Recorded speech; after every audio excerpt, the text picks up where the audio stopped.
I don't want to curse on these videos, but I have a lot of curse words to say about that. It's unreal.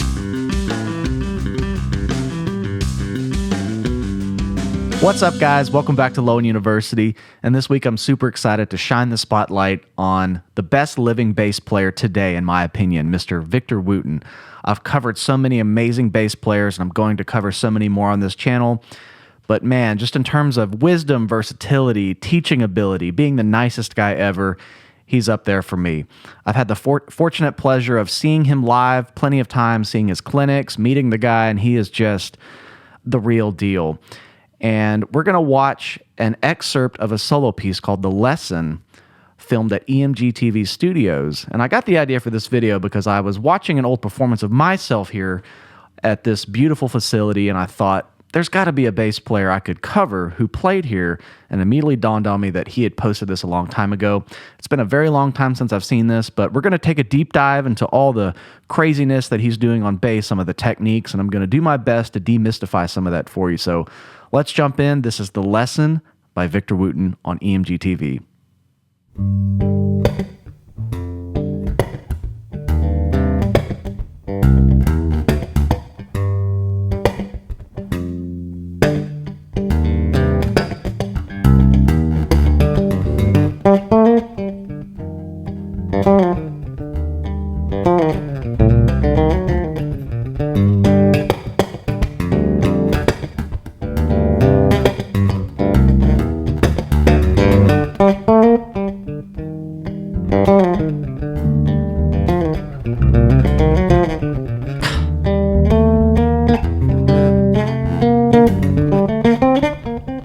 Masterful. Some cool chords.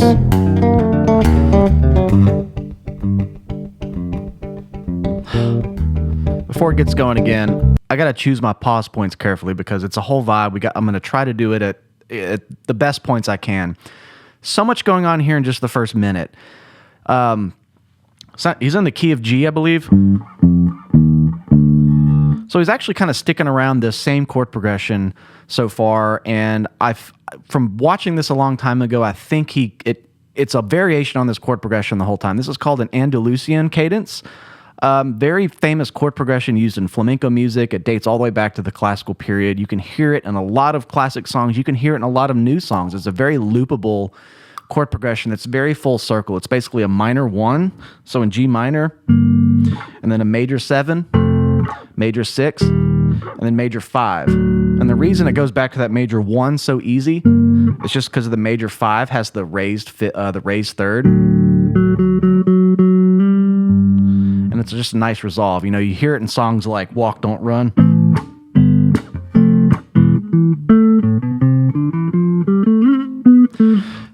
You could find this everywhere. So he's kind of sticking on that for now.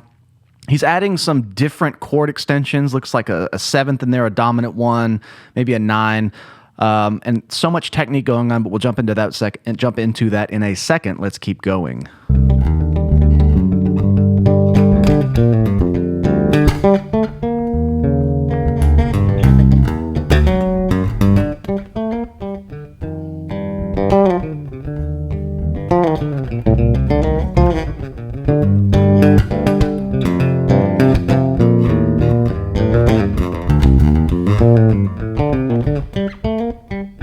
Every note is so intentional. The melody, he's keeping a bass line going and keeping a rhythmic pulse. That is extremely hard to do.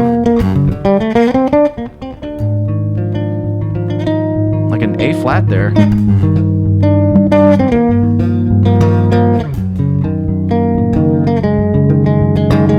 I'm going to point out right there, if you're going to play chords on bass, especially on a 4-string when you don't have that high C string or a low B string to get lower, this is probably the hardest bass.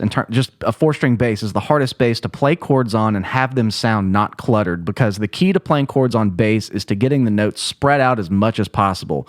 Because if you just do a regular chord down here, it's too low. The physics of it, it's muddy. So you obviously have to get up here, but you can't, you only have a G string and a D string, and then you're kind of on your bass notes on the E and A string. So you got to really work to spread them out. So he might be doing a chord like G, and then even then, you got to work to really spread them out. So him doing the switching that fast and just nailing it, he's adding little melodies on top, he's switching the bass notes. I mean, if you think you can't be melodic on a 4-string bass, this video is here to prove you wrong. I mean, every note, every chord, every note within the chord, the melody, it's all very intentional, spread out so you can have this constant bass line going, but still have the melodies on top. And, you know, on the 2 and 4, he's still going. Incredible mastery of the instrument to be the drums, the guitar, and the bass essentially compositionally on one instrument. I mean, nobody does it like Victor. Look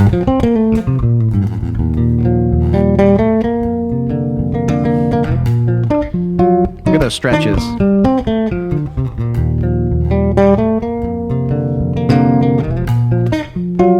There's another one. Really getting under there. Switching to E minor now. Little key change there.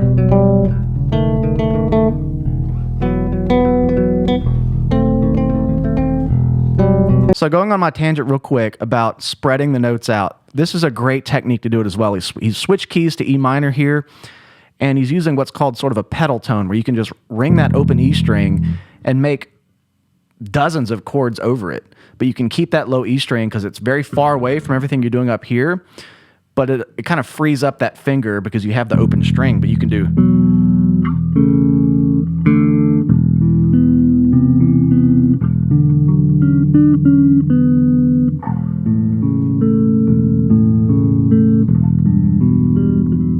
So having that open pedal E string is a great way to do some chords on bass. That's essentially what he's doing here.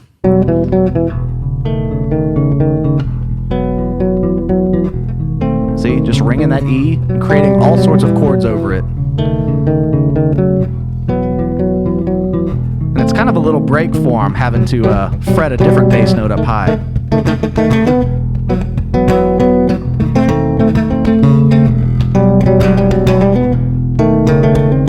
Ooh, I love those minor seconds. Right there. It's bringing it down low. He is also a master of dynamics. If I remember, this piece gets really wacky. It really builds, so he's getting ready. Tasteful.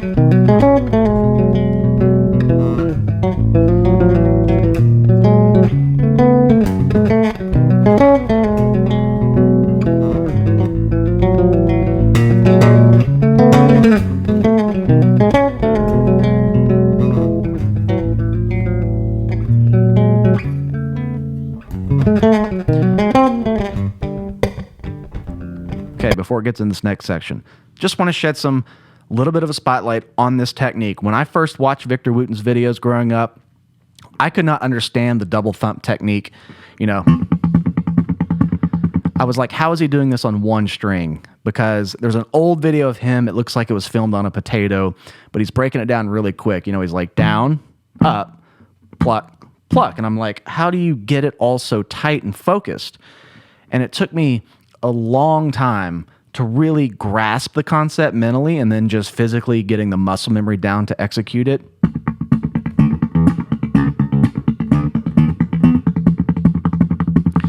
And after a while, it becomes second nature, but then you just get the one string thing down. Now you have to like blossom that into actually making it a musical thing, which is a whole lifelong thing for me. I've been working on it. But if you want to learn this technique, I've linked 2 videos in the description, part 1 and part 2 of learning the double thump. They're free. They're on this channel. If you'd like to dive into this, I think I have some of the best content on YouTube. I'm going to go out on a limb because I worked really hard on these videos to break it down. This isn't exercises once you get it. This is just how to get the double thump. Wrap your head around it. Double thump part 1 and part 2. Check the description if you want to do that, because I could take up an entire one of these videos on that, and I don't want to do that. I want to focus on this masterful performance here. But he's kind of doing an adaptation of that technique. He's doing double thump, but he's also kind of doing a hybrid with finger picking. So you kind of notice that he's finger picking some of these chords almost like you would on a guitar, you know?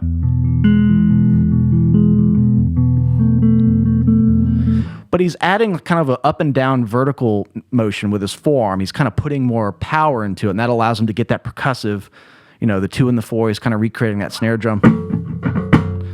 And it's also allowing him to have more power with the thumb. And he's kind of, ebboning and flowing between the dynamics of this, adding a lot of power, but getting really dynamic and soft and kind of going back to more of a finger picking thing. But this all kind of revolves around his signature double thump technique. And just the way he uses it and the versatility of it is simply crazy. Another thing I want to point out, when he goes back to this chord progression, he's using these very sneaky harmonics. So he's using these 2 notes a lot, fret D and fret 12 on the G and D strings, but then you can recreate those by just doing harmonics. So then he can fret any note without having to make a stretch going. He could just go. And he's doing that every now and then so he doesn't have to reach. And I'm just trying to break down what's going on here because it gets really fast. What I remember, let's keep going and check that out.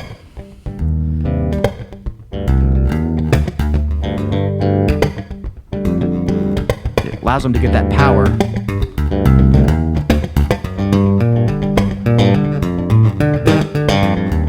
Well, now he's walking the bass line.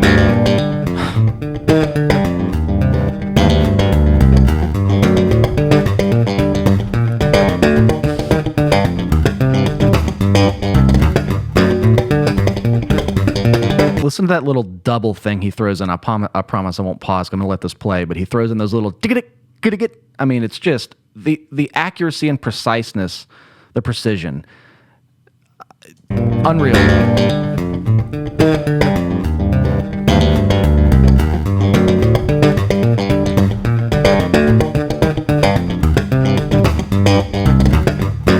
Little double.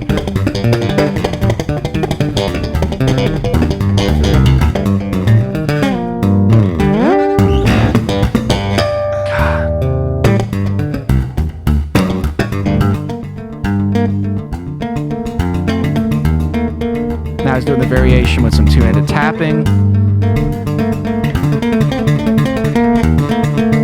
Woo!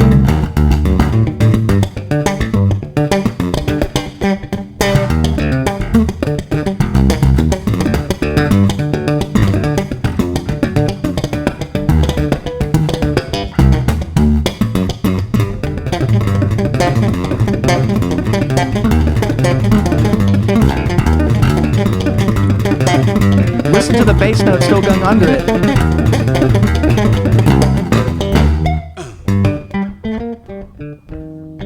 And the dynamics, just bringing that back down.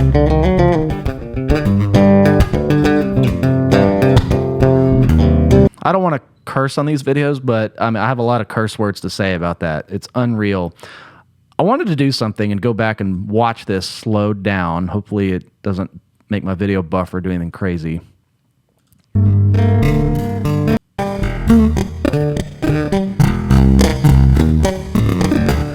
Listen how precise this is.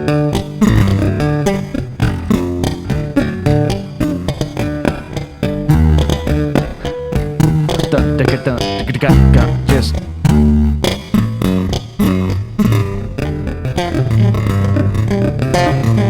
those triplets in there.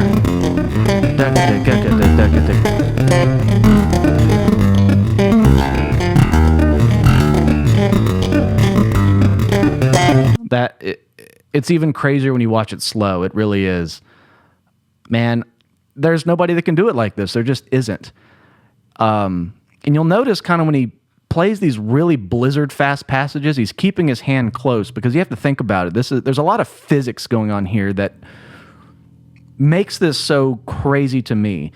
To get those notes to speak like that, to get them even, to do them in the context of he's keeping a bass note going. He's kind of going. He's creating so many extra notes with left-hand hammer-ons, plucking, pops, pull-offs, and when you do like a blizzard like that, getting it all to sound digga-digga-digga-digga-digga-digga is just, when you watch this, you're like, I have no idea what's going on.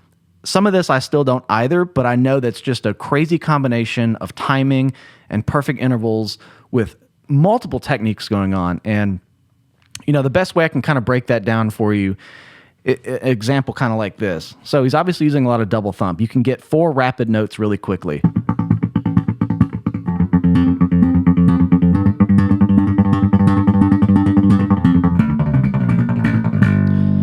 But he's adding these left-hand hammer-ons, so now I can kind of get extra notes in between those.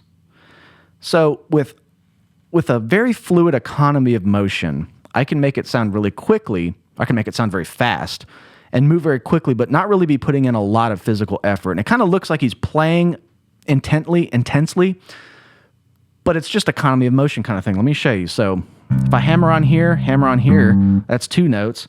Now I add more. So now I have like 6 or 7 notes.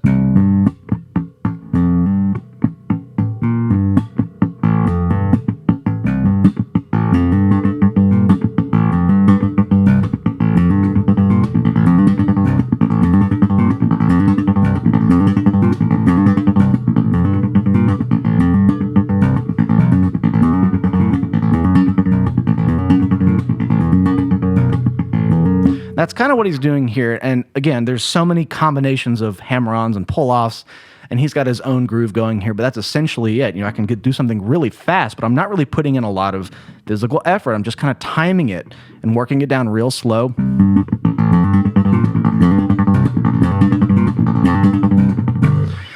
That's what's going on here. And again, as a young bass player watching this, I'm like, what is happening here? And I'm glad that I can sort of demystify it a little bit, and hopefully this is helping you. But it doesn't make it any less amazing knowing what's going on. In fact, I think it's even harder and even more amazing now knowing the practice and diligence that goes into making something like that sound the way it does.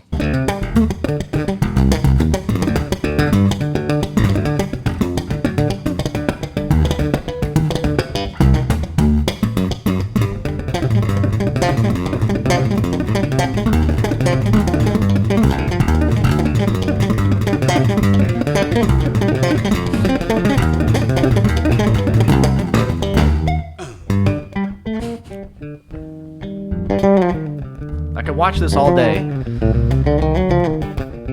of going back to that intro theme here.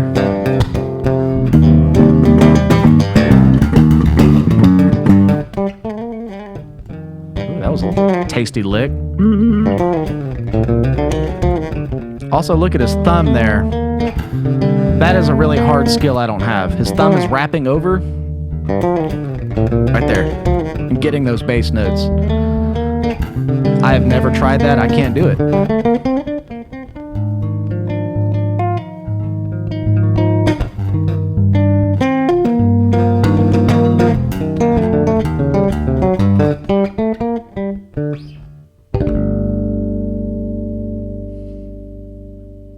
Unreal.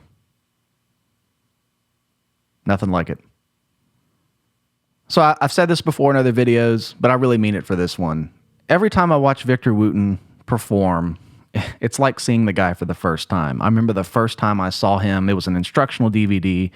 He was playing something like this. And even today, I can just hear the hours when you watch him play. As a bass player, understanding the mechanics of a lot of that more, and again, seeing this live in person, it's just like that. It's like seeing him for the first time every time. And I know Victor's very vocal about he's been kind of cursed by this style of bass playing. He's mentioned that in some recent interviews where he gets called a lot to do things like this, and the guy just wants to play bass lines and be a support instrument. And I can kind of understand that and, being afraid to be boxed in by something like that. But what a talent and a skill to have to be able to pull out of your back pocket and do. I know he's either on tour right now or just finished one with Corey Wong. That is a show I've got to get down and see when it comes near me. 2 incredible musicians. Victor is the perfect fit for that type of gig and lineup. So if you've seen that, please let me know in the comments, because I just want to live vicariously through you, because I know that show's amazing. Quick little story about Victor, then we'll wrap this up. He's the real deal. I can't say enough in this video. At a Warwick base camp, I remember they have us there for a whole week. It's clinics, it's camps, it's fraternizing with fellow bass players and artists. And at the end, we do this big sort of wedding reception, dress up nice, jam, lots of food. And I remember Victor saying he didn't have his bass. He basically got called up to the stage to jam. It was like an open mic, kind of free-flowing jam. He didn't have his bass. No, y'all go. Somebody convinced him to get up there, and somebody went and got like a 5-string Warwick off the wall with like a price tag hanging on it.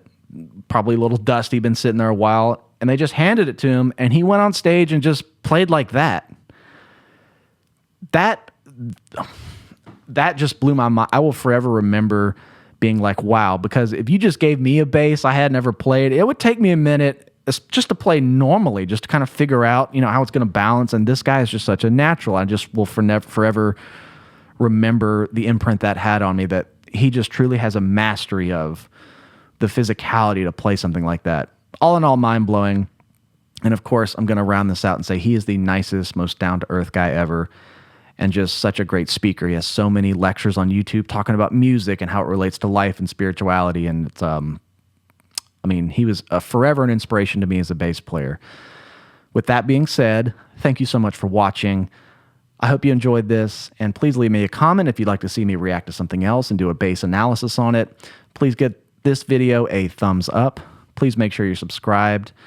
And I'm on the cusp of being able to do a few more of these per week, so we'll see how this goes, because I want to knock out all of your requests. Thank you so much. Cheers, and we will see you next week.